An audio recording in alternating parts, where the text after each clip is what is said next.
iniwan mo sa aking laban. Bawat luha, bawat sugat na di maunawaan, ngayon alam kong kamay mo ang gumagabay.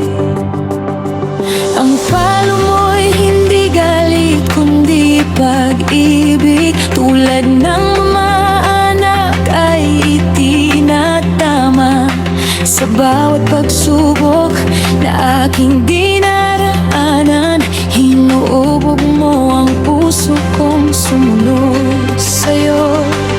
Kapag ang mundo'y nagsasabing sumuko na, ang salita mo'y bumubulong, magtiis ka. Lahat ng bagay ay may layunin mong banal, dadalhin ako sa iyong kalaban. Kaya Panginoon, ako'y mananatili sa hirap man o sa saya, ikaw ang pipiliin. Kung ang daan ay may luha at may sakit, di ako tatalikod, di ako lilihis. Lahat ng pagsubok ay gagawin mong lakas, lahat ng parusay, pag-ibig mong tapat. Hanggang huling hininga, ako'y maglilingkod, mabuhay man o mamatay, ako'y sa Panginoon.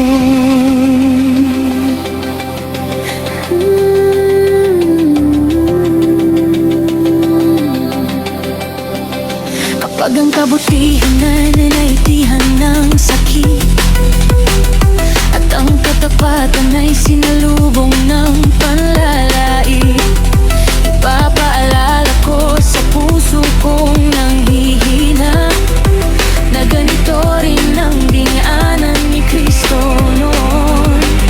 Hindi karaniwan ang apoy na dumarating, ngunit sa apoy ang pananampalataya ay luminis.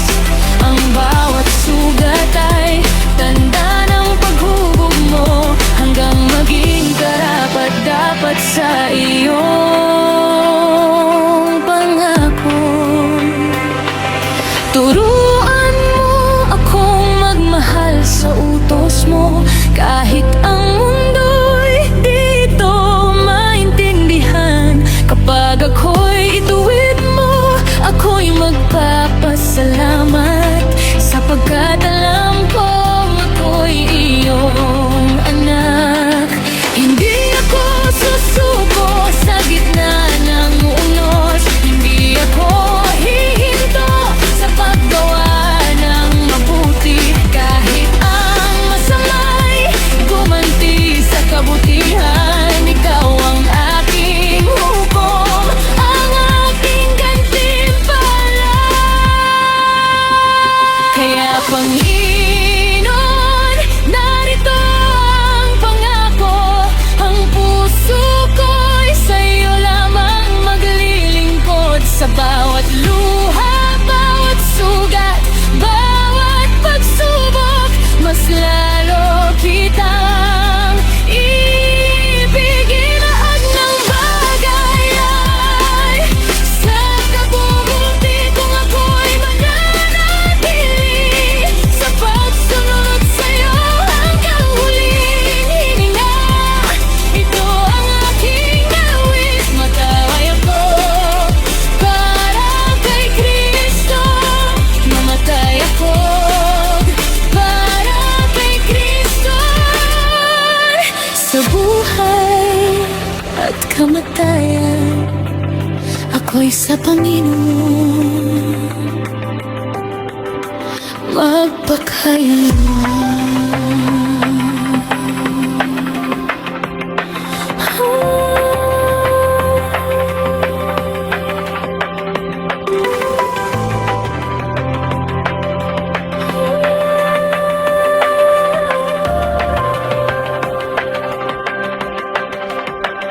Kapag dumating ang apoy, hindi ako matatakot. Kapag Pag dumating ang palo, tatanggapin ko ng may pag-ibig, sapagkat alam kong bawat hakbang, bawat luha, bawat pagsubok ay naghahatid